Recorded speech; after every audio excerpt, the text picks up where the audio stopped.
திருச்சிற்றம்பலம். குருவே சரணம். அருள் பரம் ஜோதி தனிப்பெரும் கருணை திருச்சிற்றம்பலத்தில்லாடும் பொன்னம்பல குருவே ಶರಣಂ ಶರಣಂ ಶರಣಂ. ಇನ್ನೊಂದು ಸೂಕ್ಷ್ಮವಾಗಿ ಹೇಳ್ಬೇಕು ಅಂತಂದ್ರೆ ಈ ಕಾಶಿ ಯಾತ್ರೆ ಬಗ್ಗೆ ನಮ್ಮ ಗುರುದೇವ್ರು ಹೇಳ್ತಾ ಇದ್ರು, ಕಾಶಿ ಯಾತ್ರೆಗೆ ಭಿಕ್ಷೆ ಬೇಡಿ ಹೋಗ್ಬೇಕು. ಒಂದು ಸಾಧು ಸಂತರಾದರು, ಒಂದು ಜ್ಞಾನಿಗಳಾಗ್ಲಿ, ಒಬ್ರು ಗುರುಗಳಾಗ್ಲಿ ಕಾಶಿ ಯಾತ್ರೆಯನ್ನ ಮಾಡ್ತಾರೆ ಅಂತಂದ್ರೆ ಭಿಕ್ಷೆಯನ್ನ ಬೇಡಿ ಏನೇನು ಸಿಗ್ತದೆ ಅದರಿಂದ ಹಣಕಾಸಿನ ವ್ಯವಸ್ಥೆ ಆಗ್ಲಿ, ಪ್ರಸಾದ ವ್ಯವಸ್ಥೆ ಆಗ್ಲಿ, ಅಥವಾ ಬಾಯಾರಿಕೆ ವ್ಯವಸ್ಥೆ ಆಗ್ಲಿ, ಯಾರ್ಯಾರಿಂದ ಏನೇನ್ ಸಿಗ್ತದೆ ಎಲ್ಲದನ್ನು ಭಿಕ್ಷೆಯನ್ನು ಬೇಡಿ ಕಾಶಿ ಯಾತ್ರೆ ಮಾಡಿ ಆ ಪುಣ್ಯದ ಫಲವನ್ನು ಅವರೊಬ್ಬರೇ ತಗೊಳ್ಳೋದಲ್ದೇನೆ ಅವರ ಭಕ್ತರಿಗೆಲ್ಲರಿಗೂ ಅದಕ್ಕೆ ಸಹಕರಿಸಿದ ಎಲ್ಲರಿಗೂ ಸಲ್ತದೆ ಅನ್ಬಿಟ್ಟು ಭಿಕ್ಷೆ ಬೇಡಿ ಹೋಗ್ಬೇಕು ಅನ್ನೋ ಅವರ ಕಾನ್ಸೆಪ್ಟ್. ಈ ಕಾಶಿ ಯಾತ್ರೆ ಕೂಡ ಅದೇ ರೀತಿನಲ್ಲಿ ನಡೆದಿದೆ. ಯಾತ್ರೆಗೆ ಹೋಗ್ಬೇಕು ಅಂತಂದ್ರೆ ನಿಮ್ಗೆಲ್ಲರಿಗೂ ಗೊತ್ತು, ಸುಮಾರು ಖರ್ಚು ವೆಚ್ಚ ಇರ್ತದೆ. ಗಾಡಿ ಖರ್ಚಿರತ್ತೆ, ಡೀಸೆಲ್ ಖರ್ಚಿರತ್ತೆ, ಪ್ರಸಾದದ ಖರ್ಚಿರತ್ತೆ, ಮತ್ತೆ ಟೋಲ್ಗಳು, ಮತ್ತೆ ಎಲ್ಲ ಕಡೆ ಟಿಕೆಟ್ಗಳು, ವ್ಯವಸ್ಥೆಗಳು, ರೂಮಿನ ವ್ಯವಸ್ಥೆಗಳು ಎಲ್ಲ ಅದು. ಅದ್ರ ಸಲುವಾಗಿ ಸ್ವಲ್ಪ ನಮ್ಗೆ ಸಹಕಾರ ಆಲ್ರೆಡಿ ಬಂದಿದೆ.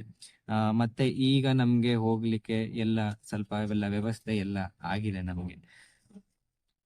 ಈಗ ಇನ್ನೊಂದು ವಿಚಾರ ಇಲ್ಲಿ ಹೇಳ್ಬೇಕು ಅಂತಂದ್ರೆ ನಮ್ಮ ಗುರುದೇವರು ಹೇಳಿರುವ ಹಾಗೆ ಈ ನಾರ್ತ್ ಇಂಡಿಯಾ ಏನಿದೆ ಮತ್ತೆ ಸೌತ್ ಇಂಡಿಯಾ ಏನಿದೆ, ಈ ನಾರ್ತ್ ಇಂಡಿಯಾ ಕಡೆಗೆ ಸ್ವಲ್ಪ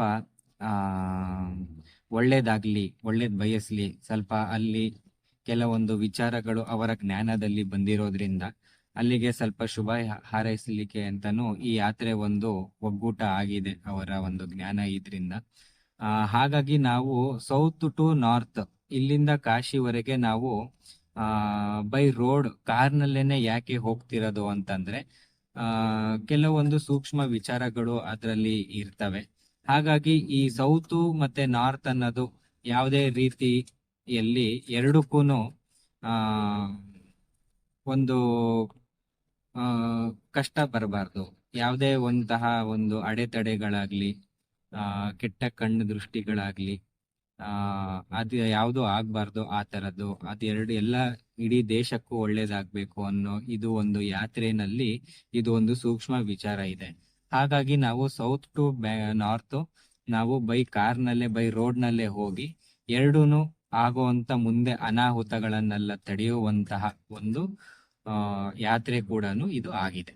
ಈ ಯಾತ್ರೆಯಿಂದ ಬರೇ ನಮ್ಮ ಭಕ್ತರುಗಳಿಗೆ ಒಳಿತಲ್ದೇನೆ ಇಡೀ ದೇಶಕ್ಕೆ ಒಂದು ಲೋಕ ಕಲ್ಯಾಣಕ್ಕಾಗಿ, ಒಂದು ಇಡೀ ದೇಶಕ್ಕೆ ಒಂದು ಮುಂದೆ ಬರುವ